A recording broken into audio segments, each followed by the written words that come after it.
Nag-umpisa po kami ng Japanese cake is 4 years ago na po. Then kaya ko po naisip yung Japanese cake na business is dahil bukod sa favorite ko po, halos wala po nagtitinda sa barangay or lugar po namin sa Santolan.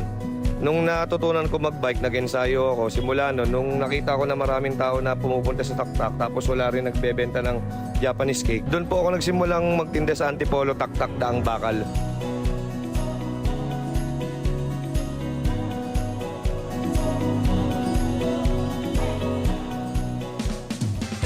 Ayan naman! Kasama natin ngayon Ruben and Lialyn Punesto.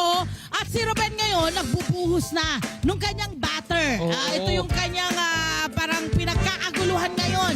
Japanese cake! Dito sa Barangay Manggahan. Correct. Good morning, bro. At habang nandito tayo, namimigay na rin tayo Ayun, ng ating para sa ating mga kabarangay ngayon ng ating Japanese cake. Good morning!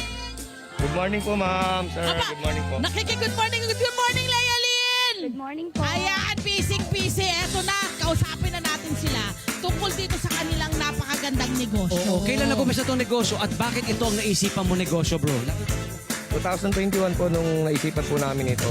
And then, Bakit Japanese cake, bro? kasi po, bukod sa favorite po namin mag-asawa, ano po, halos wala po nagtitinda sa barangay namin. Oo. Dinadayo ko pa po ito sa ibang lugar. Okay, paano mo natutuhan ang recipe na ito ng Japanese cake? Bali po, ginaya ko lang po sa social media. Then, ginaya ko lang po social media. Then, in-improve ko na po within myself.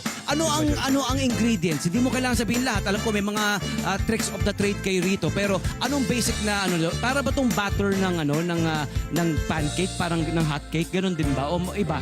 Ano po, cake flour po.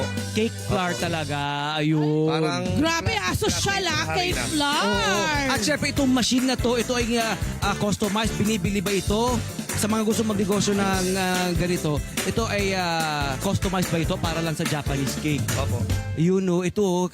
At ito, ilang minutong niluluto yan? Depende po sa salang ng apoy. Bali, nag-range po siya ng 2 to 3 minutes po.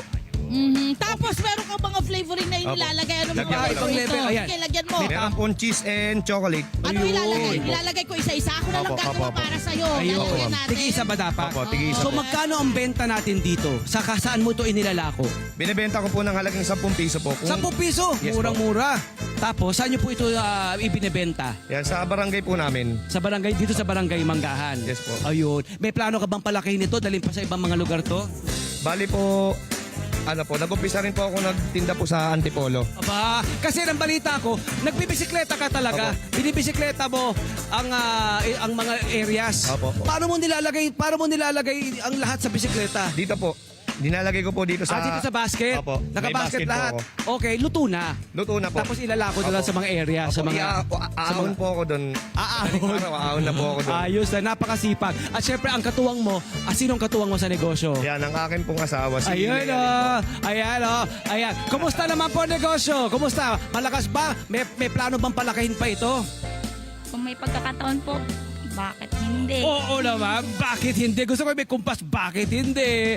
Okay, ano may papayo mo sa mga kabarangay natin, kayong mag-asawa na gusto magkaroon ng ganitong negosyong successful? Siguro po, pag-aralan po munang maigi kung kaya po ba ninyong magluto or magtinda po nito kasi hindi rin po biro-biro yung hassle po nito sa pagka ginagawa nyo na po. Tama. Mami, agree ka ba ron? Agree naman po ako. doon. Agree, syempre. Magandang recommended mag-asawa magnegosyo, ano? Opo. Ayun, oo Para naman. po mas power po yung negosyo. Mas powerful, mas may power pag mag-asawa, mas may lakas. Agree ba, mami? Totoo po yan. Totoo yan. Ayan na, enjoy na po ang ating Japanese cake. Nakapila na mga nanay at mga taga-STI, mga kabataan natin. Maraming salamat po sa inyong dalawa. Ruben and Lialyn, more success, bro. Ma'am, more success. Maraming salamat po. Yun. Thank you very much Thank po. you very much. Thank you for your generosity, ha. Hello po mga Kanet 25. Si Kuya Tony Pet po ito mula sa Love, Tony Pet and Everything. For more Love, Tony Pet and Everything updates, just click on our subscribe button and follow us on our Net25 social media pages at Net25 TV and at Net25 Entertainment Facebook. Magkita-kita po tayo!